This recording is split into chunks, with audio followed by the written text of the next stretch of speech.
नमस्कार, खबरां दे इस बुलेटिन च तुहाडा स्वागत। मैं रजनी। पहला पेश ने चोनवीआं खबरां। राष्ट्रपति द्रौपदी मुर्मू ने न्याय प्रणाली ਦੀਆਂ ਚੁਣੌਤੀਆਂ ਨੂੰ ਲੈ ਕੇ ਚਿੰਤਾ ਪ੍ਰਗਟਾਈ। ਕੇਂਦਰੀ ਗ੍ਰਹਿ ਮੰਤਰੀ ਅਮਿਤ ਸ਼ਾਹ ਨੇ ਕਿਹਾ ਕਿ ਭਾਰਤੀ ਅਪਰਾਧਿਕ ਨਿਆਂ ਪ੍ਰਣਾਲੀ ਦੁਨੀਆ ਵਿੱਚ ਹੋਵੇਗੀ ਸਰਵੋਤਮ।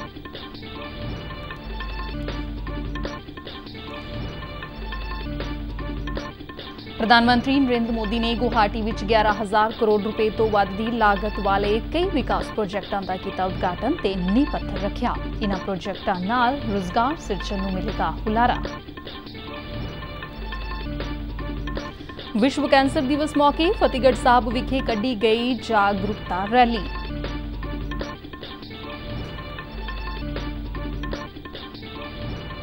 पंजाब पुलिस ने केंद्रीय एजेंसियां ते तालमेल नाल 3 गैंगस्टरां नूं गोरखपुर तो कीता गिरफ्तार। हुण खबरां विस्तार नाल।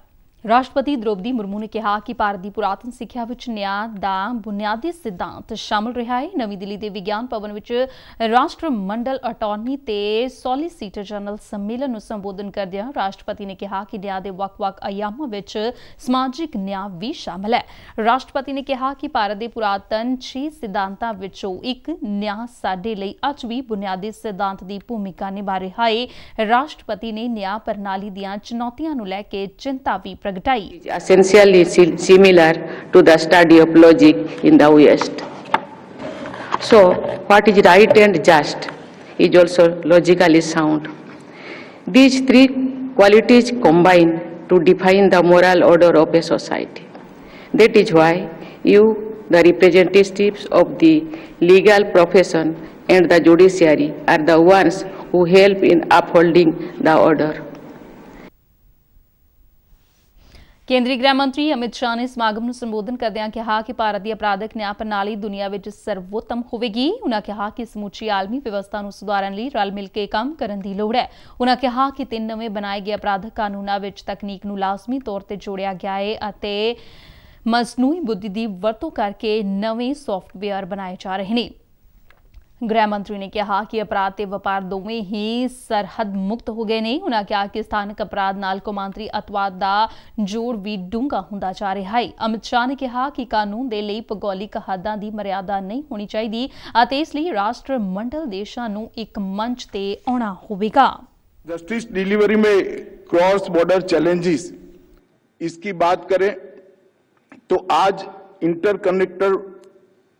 कनेक्ट दुनिया में जियोग्राफिकल बॉर्डर और बैरियर है ही है, इसको कोई नकार नहीं सकता।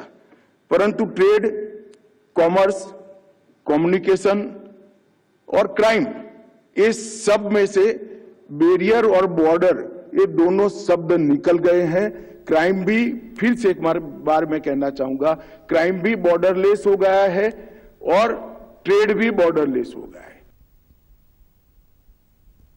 प्रधानमंत्री नरेंद्र मोदी ने असम की गुवाहाटी विच 11,000 करोड़ रुपए तो वध दी लागत के कई विकास प्रोजेक्टां का उद्घाटन किया ते नींह पत्थर रखिया। इस मौके समागम नूं संबोधन करदिआं प्रधानमंत्री ने कहा कि इन्हां प्रोजेक्टां की शुरुआत नाल दक्षिण एशियाई देशां नाल संपर्क मजबूत होवेगा ते सैर सपाटा खेतर विच रोजगार के मौके वधणगे। प्रधानमंत्री ने देश के उत्तर पूर्वी हिस्से की अहमियत ते चानना पाउंदे होए कहा कि देश का यह हिस्सा अज कैंसर के इलाज का एक वड्डा केंद्र बन गया है। उन्होंने कहा कि असम के 7,000 तो वध नौजवान ने हिंसा का रस्ता छड़ के देश की तरक्की विच योगदान पाउण दा प्रण लिया है।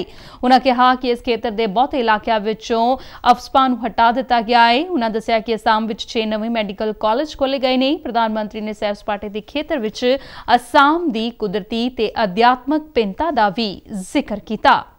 पिछले 10 वर्षों में हमारी सरकार ने विकास पर होने वाले खर्च को 4 गुना बढ़ाया है। 2014 के बाद रेलवे ट्रैक की लंबाई 1900 किलोमीटर से ज्यादा बढ़ाई गई। 2014 से पहले की तुलना में रेल बजट करीब 400% बढ़ाया गया है। ਪ੍ਰਧਾਨ ਮੰਤਰੀ ਨਰਿੰਦਰ ਮੋਦੀ ਨੇ ਕਿਹਾ ਕਿ ਇਕਜੁੱਟਤਾ ਅਤੇ ਏਕਤਾ ਦੀ ਸ਼ਕਤੀ ਵਿਕਸਿਤ ਭਾਰਤ ਦਾ ਬਹੁਤ ਵੱਡਾ ਆਧਾਰ ਹੈ। ਐਸਐਨ ਗੋਇੰਕਾ ਸ਼ਤਾਬਦੀ ਵਰ੍ਹੇ ਦੇ ਸਮਾਪਤੀ ਸਮਾਗਮ ਨੂੰ ਸੰਬੋਧਨ ਕਰਦਿਆਂ ਪ੍ਰਧਾਨ ਮੰਤਰੀ ਨੇ ਕਿਹਾ ਕਿ ਐਸਐਨ ਗੋਇੰਕਾ ਦੇ ਵਿਚਾਰ ਤੇ ਸਮਾਜ ਪ੍ਰਤੀ ਉਹਨਾਂ ਦੇ ਸਮਰਪਣ ਤੋਂ ਬਹੁਤ ਪ੍ਰੇਰਨਾ ਮਿਲਦੀ ਹੈ। ਉਹਨਾਂ ਕਿਹਾ ਕਿ ਅੱਜ ਦੀ ਦੁਨੀਆ ਦੀਆਂ ਸਮੱਸਿਆਵਾਂ ਦਾ ਹੱਲ ਲੱਭਣ ਵਿੱਚ ਵਿਸ਼ਿਆਨ ਦੀ ਵੱਡੀ ਭੂਮਿਕਾ ਨਿਭਾ ਸਕਦੀ ਹੈ। ਉਹਨਾਂ ਕਿਹਾ ਕਿ ਪੂਰੇ ਵਿਸ਼ਵ ਨੂੰ ਪੁਰਾਤਨ ਭਾਰਤ ਪੱਧਤੀ ਦੀ ਵੱਡਮੁੱਲੀ ਦੇਣ ਹੈ। ਉਹਨਾਂ ਕਿਹਾ ਕਿ ਅੱਜ ਦਾ ਭਾਰਤ ਇਸੇ ਸੰਕਲਪ ਨੂੰ ਮਜ਼ਬੂਤੀ ਨਾਲ ਵਿਸਥਾਰ ਦੇ ਰਿਹਾ है। विपश्यना सेल्फ ऑब्जर्वेशन के माध्यम से सेल्फ ट्रांसफॉर्मेशन का मार्ग है। इसका महत्व तब भी था जब हजारों वर्ष पूर्व इसका जन्म हुआ और आज के जीवन में ये और भी प्रासंगिक हो गई है। आज दुनिया जिस तरह की चुनौतियों से घिरी हुई है उसका समाधान करने की बड़ी शक्ति विपश्यना में भी समाहित है। ਦਿੱਲੀ ਸਥਿਤ ਏਮਸ ਵੱਲੋਂ ਆਯੁਸ਼ਮਾਨ ਭਾਰਤ ਪ੍ਰਧਾਨ ਮੰਤਰੀ ਜਨ ਆਰੋਗਿਆ ਯੋਜਨਾ ਦੇ ਅਮਲ ਨੂੰ ਵਿਸਥਾਰ ਦੇਣ ਵਾਲੀ ਇੱਕ ਹੋਰ ਕਦਮ ਚੁੱਕਦਿਆਂ 31 ਮਾਰਚ ਤੱਕ ਸਾਰੇ ਬਲਾਕਾਂ ਤੇ ਕੇਂਦਰਾਂ ਵਿੱਚ ਆਯੁਸ਼ਮਾਨ ਸੁਵਿਧਾ ਕੇਂਦਰ ਸਥਾਪਿਤ ਕਰਨ ਦਾ ਫੈਸਲਾ ਕੀਤਾ ਹੈ। ਏਮਸ ਦੀ ਡਾਇਰੈਕਟਰ ਡਾਕਟਰ ਐਮ ਸ਼੍ਰੀਨਿਵਾਸ ਨੇ ਕਿਹਾ ਕਿ ਆਯੁਸ਼ਮਾਨ ਸੁਵਿਧਾ ਕੇਂਦਰ ਯੋਜਨਾ ਤਹਿਤ ਸੇਵਾਵਾਂ ਨੂੰ ਹੋਰ ਸੁਵਿਧਾਜਨਕ ਬਣਾਉਣ ਲਈ ਇੱਕ ਅਹਿਮ ਕਦਮ ਹੈ। ਉਹਨਾਂ ਕਿਹਾ ਕਿ ਇਹ ਕੇਂਦਰ ਰਣਨੀਤਿਕ ਤੌਰ ਤੇ ਆਸਾਨੀ ਨਾਲ ਪਹੁੰਚਯੋਗ ਬਿੰਦੂਆਂ ਤੇ ਸਥਾਪਿਤ ਕੀਤੇ ਜਾਣਗੇ ਤਾਂ ਜੋ ਮਰੀਜ਼ਾਂ ਤੇ ਉਹਨਾਂ ਦੇ ਸਕੇ ਸੰਬੰਧੀਆਂ ਨੂੰ ਯੋਜਨਾ ਦਾ ਲਾਹਾ ਲੈਣ ਵਿੱਚ ਕੋਈ ਮੁਸ਼ਕਲ ਪੇਸ਼ ਨਾ ਆਵੇ।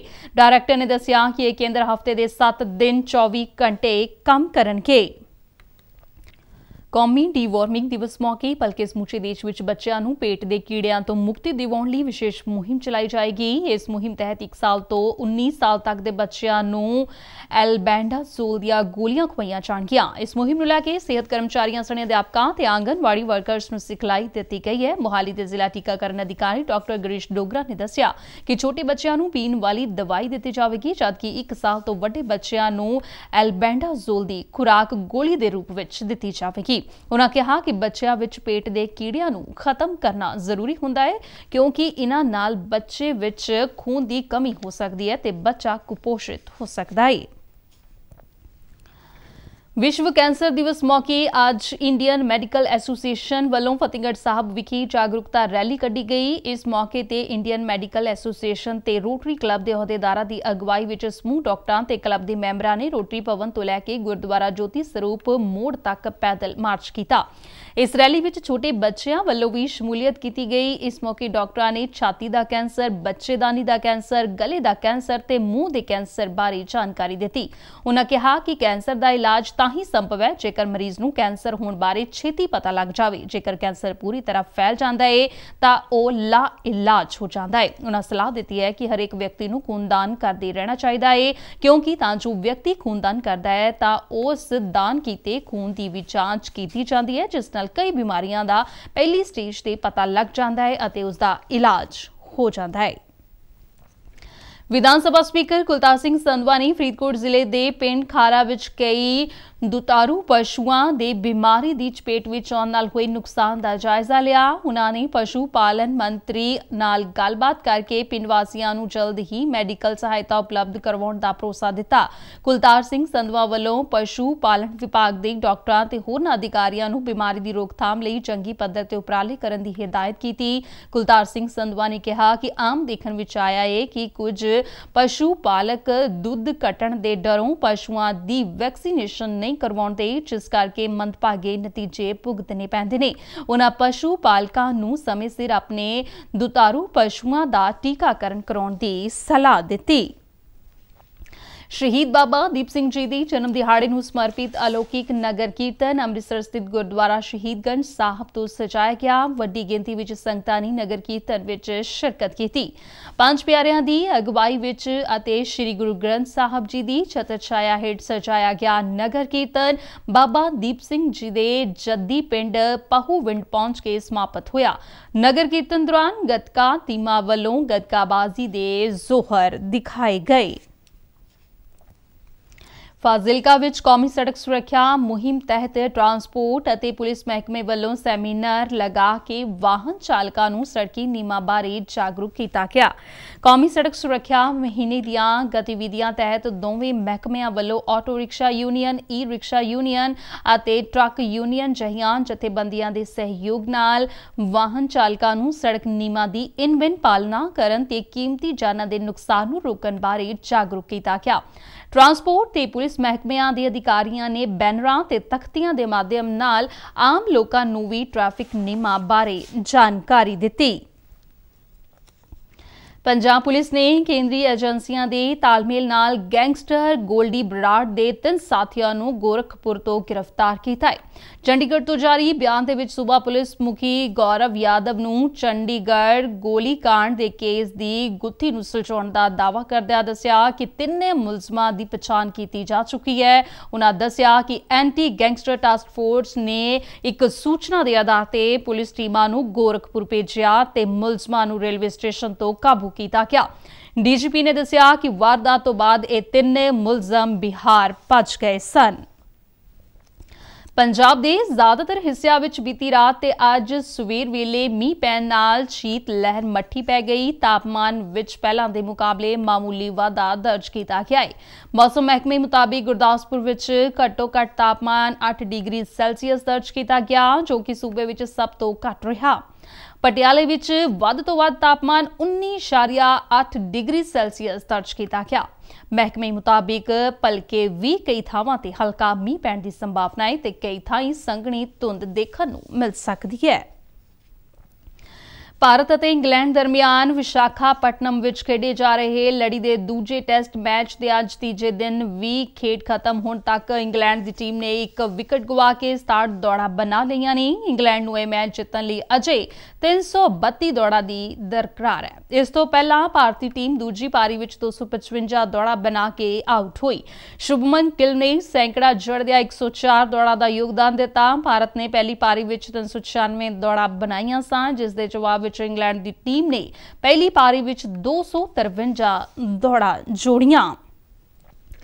ਟੈਨਿਸ ਦੇ ਡੇਵਿਸ ਕੱਪ 2024 ਵਰਲਡ ਗਰੁੱਪ 1 ਦੇ ਪਲੇਆਫ ਮੁਕਾਬਲੇ ਵਿੱਚ ਭਾਰਤ ਦੇ ਯੂਕੀ ਪਾਂਬਰੀ ਤੇ ਸਾਕੇਤ ਮਾਈਨੈਨੀ ਦੀ ਜੋੜੀ ਨੇ ਪਾਕਿਸਤਾਨ ਦੇ ਉਜ਼ਮਿਲ ਮੁਰਤਜ਼ਾ ਅਤੇ ਬਰਕਤੁੱਲਾ ਦੀ ਜੋੜੀ ਨੂੰ ਹਰਾਇਆ। ਭਾਰਤੀ ਜੋੜੀ ਨੇ ਪਾਕਿਸਤਾਨੀ ਜੋੜੀ ਨੂੰ ਟਾਈ ਬ੍ਰੇਕ ਵਿੱਚ 6-2, 7-6 ਦੇ ਫਰਕ ਨਾਲ ਮਾਤ ਦਿੱਤੀ। ਖਬਰਾਂ ਦੇ ਬੁਲੇਟਿਨ ਸਾਡੇ ਦਰਸ਼ਕ RNU DDK ਜਲੰਧਰ ਦੇ YouTube ਚੈਨਲ, ਫੇਸਬੁੱਕ ਪੇਜ ਤੇ ਸੋਸ਼ਲ ਮੀਡੀਆ ਪਲੇਟਫਾਰਮ X ਤੇ ਵੀ ਦੇਖ ਸਕਦੇ ਨੇ। ਬੁਲੇਟਿਨ ਦੇ ਅਖੀਰ ਵਿੱਚ ਚੋਣਵੀਆਂ ਖਬਰਾਂ ਇੱਕ ਵਾਰ ਫਿਰ ਤੋਂ।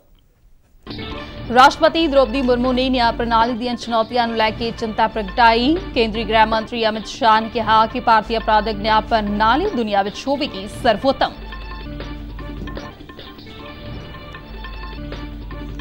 ਪ੍ਰਧਾਨ-ਮੰਤਰੀ ਨਰਿੰਦਰ ਮੋਦੀ ਨੇ ਗੁਵਾਹਾਟੀ ਵਿੱਚ 11,000 ਕਰੋੜ ਰੁਪਏ ਤੋਂ ਵੱਧ ਦੀ ਲਾਗਤ ਵਾਲੇ ਕਈ ਵਿਕਾਸ ਪ੍ਰੋਜੈਕਟਾਂ ਦਾ ਕੀਤਾ ਉਦਘਾਟਨ ਤੇ ਨੀਂਹ ਪੱਥਰ ਰੱਖਿਆ। ਇਨ੍ਹਾਂ ਪ੍ਰੋਜੈਕਟਾਂ ਨਾਲ ਰੋਜ਼ਗਾਰ ਸਿਰਜਣ ਨੂੰ ਮਿਲੇਗਾ ਹੁਲਾਰਾ। ਵਿਸ਼ਵ ਕੈਂਸਰ ਦਿਵਸ ਮੌਕੇ ਫਤਿਹਗੜ੍ਹ ਸਾਹਿਬ ਵਿਖੇ ਕੱਢੀ ਗਈ ਜਾਗਰੂਕਤਾ ਰੈਲੀ। ਪੰਜਾਬ ਪੁਲਿਸ ਨੇ ਕੇਂਦਰੀ ਏਜੰਸੀਆਂ ਦੇ ਤਾਲਮੇਲ ਨਾਲ 3 ਗੈਂਗਸਟਰਾਂ ਨੂੰ ਗੋਰਖਪੁਰ ਤੋਂ ਕੀਤਾ ਗ੍ਰਿਫਤਾਰ। ਇਸ ਦੇ ਨਾਲ ਹੀ ਖਬਰਾਂ ਦਾ ਇਹ ਬੁਲੇਟਿਨ ਖਤਮ ਹੋਇਆ। ਦਿਓ ਆਗਿਆ। ਨਮਸਕਾਰ।